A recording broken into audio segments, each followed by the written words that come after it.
How do you know if you have an overactive bladder? What are the surprising signs? So we talked about some of them. So it's usually you're going more often.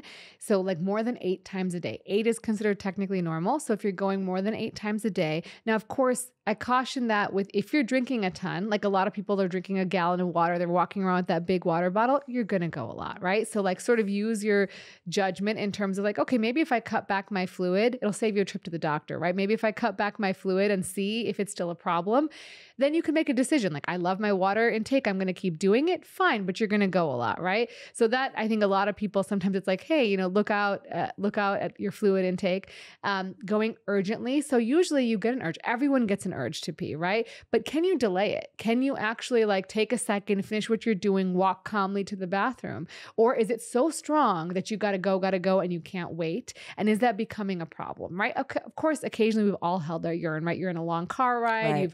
you've done something, and then that urge does become very strong. But say that becomes very bothersome, very problematic, that's another sign. And then waking up at night to urinate. And that's sort of more complex because a lot of factors at nighttime that wake you up, but certainly waking up at night to urinate. And that's usually 1 or more times. If you're above the age of like 55 to 65, usually people will wake up once. Before that, usually not. And the reason for that is because your body starts making about 1/3 of your urine at night because of changes in your hormones and things and signals from your brain. And so you'll start making about 1/3 of your urine at night. And so you will have to wake up once because your bladder just can't hold that much.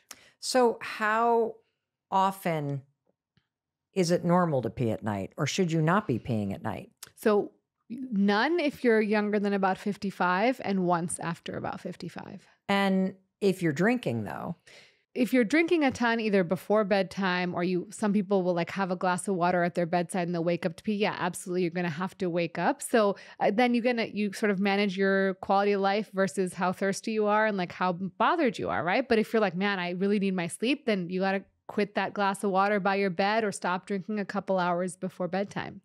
how does alcohol impact the bladder? Yeah, so alcohol and caffeine, which we're drinking today too, is a bladder irritant. So they both, and there's a few other bladder irritants I'll name, but basically these are probably the most popular or most common culprits of bladder irritation. And so what they do is they change the sensitivity of the bladder so it spasms and it gives you that urge to go more often. Also, caffeine and alcohol are diuretics. So you make more urine than you put in. It's not a lot. It's not a huge amount of change in volume, but it is a little bit more. And so both those things can affect you and it can change over a lifetime. So somebody can be like, I've been drinking the same amount of coffee my whole life and now I drink that cup and I got to go. And I tell people, look, I would never stop drinking coffee. So I'm not going to tell you to stop, but I would say, hey, why don't you drink 1 cup caffeinated and 1 cup not, or have half calf, or, just experiment with it just so you know that that's what's causing it. And once you know, you make a decision, right? Because I'm not going to tell you what to do. You make a decision. It may not bother you at all. Some people do develop a tolerance. And same thing with alcohol. Some people, depends on the type of alcohol, but certainly people will notice they're going more often with alcohol. Are there things that you should avoid eating or drinking if you struggle with constipation? So yeah, with constipation, certainly you want to, in terms of what you should do, is increase fiber intake. So that's really helpful. And of course, if you're increasing fiber intake, you need to drink more fluid with that fiber. Walk more, move more. That helps your bowels move more. And then you can also try things like dates or kiwis that can help sort of move things along a little better. I have this little recipe I'll sometimes give my patients. It's like applesauce, prune juice, and like a little bran fiber mixed in, and they make this little concoction. You just eat a spoonful. I mean, it works for some people, and for some people it doesn't. But I think ultimately there are things you can incorporate in your diet, and then things that are sort of going to stop you up are like cheeses and meats and those sorts of things. So if you all the good stuff. So like, if you're going to have a bad weekend and eat a bunch of crap, like you're probably going to get a little backed up, but as long as you go back to, the good, healthy, sort of fibrous, nutritious foods, you should get back to normal. Can you talk a little bit about UTIs? Yeah, I'd love to. So urinary tract infections are essentially infections of the bladder. And what you often see in terms of symptoms are pain with urination. You'll have maybe pain in the lower abdomen. You'll have sometimes pain in your lower back or upper back, because sometimes it can cause kidney pain. It can cause more of that urgency frequency we've been talking about so much. And sometimes they'll describe it very sort of textbook. They're going a lot, but when they get there, very little is coming out and it hurts. That's sort of the very textbook thing, but it doesn't always have to just be that. Why does it hurt? So there's always some bacteria. There's this like misnomer that urine is sterile. We know now that urine's not sterile. There's always some bacteria, but you're getting a high concentration of bacteria that's causing your bladder to have pain, right? So it's causing pain. So when you have a lot of bacteria, think of any infection, right? You cut your hand, you get an infection, it hurts, right? So you get an infection, it hurts. And then typically it's treated with antibiotics. And so very commonly women get UTIs. Usually you'll get one in your lifetime. And then, it's common to get more than one. But when it becomes a problem is if you're having what we call recurrent urinary tract infection. So that's what's defined as 2 within 6 months or 3 within a year. So one thing you can do for your recurrent UTIs is increase your fluid intake. So they've actually shown that if you drink 2 to 3 liters of water a day, it will reduce your risk of UTIs by 46%.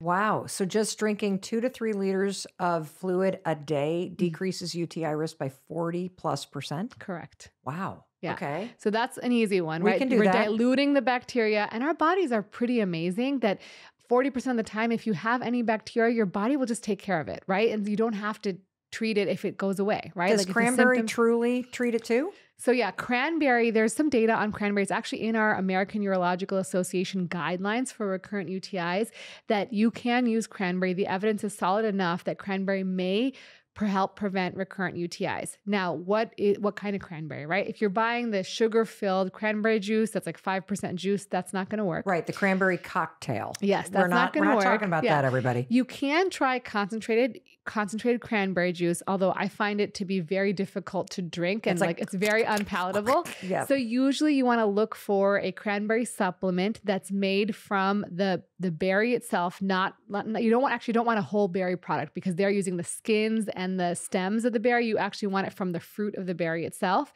It needs to be in a soluble form, and it needs to have 36 milligrams of proanthocyanidins. So you'll see that on the market, on the supplement itself. 36 PACs is a short nomer for it. So that has been shown to help. I use it all the time for my patients. I think it's successful in helping a lot of people prevent UTIs.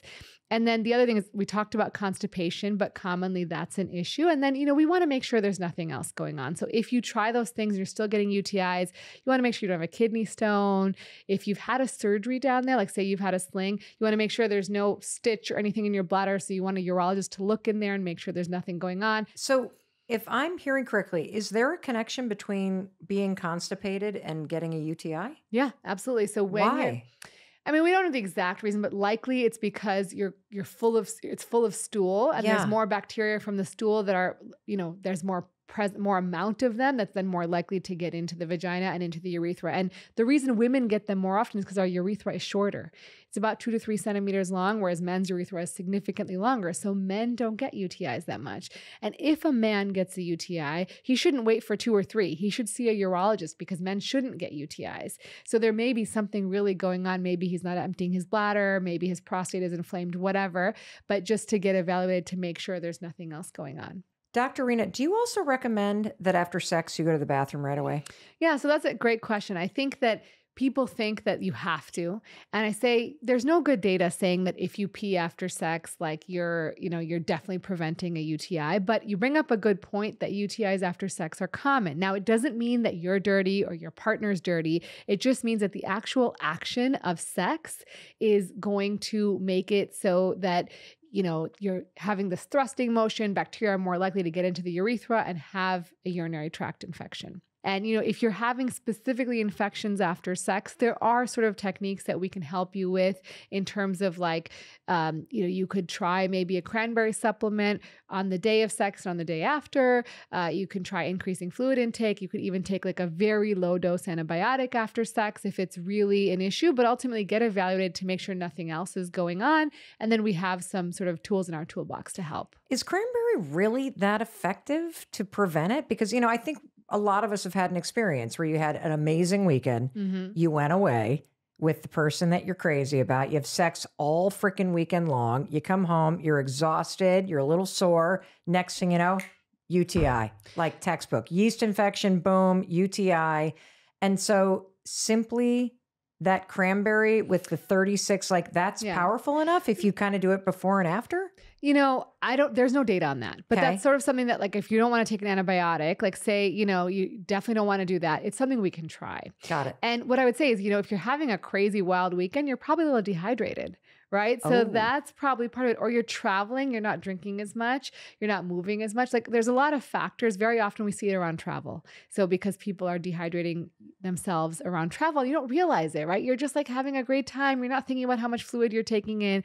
And so those are usually part of it too. And the hydration is important because it helps you flush any bacteria that you've picked up out of your system. Exactly. Amazing. What is the pelvic floor? You said this is a very important part of your anatomy that we don't talk about enough, that has an impact on everything from normal urinary function, normal like pooping, your orgasm, all of it. Like, is it like a hammock down there?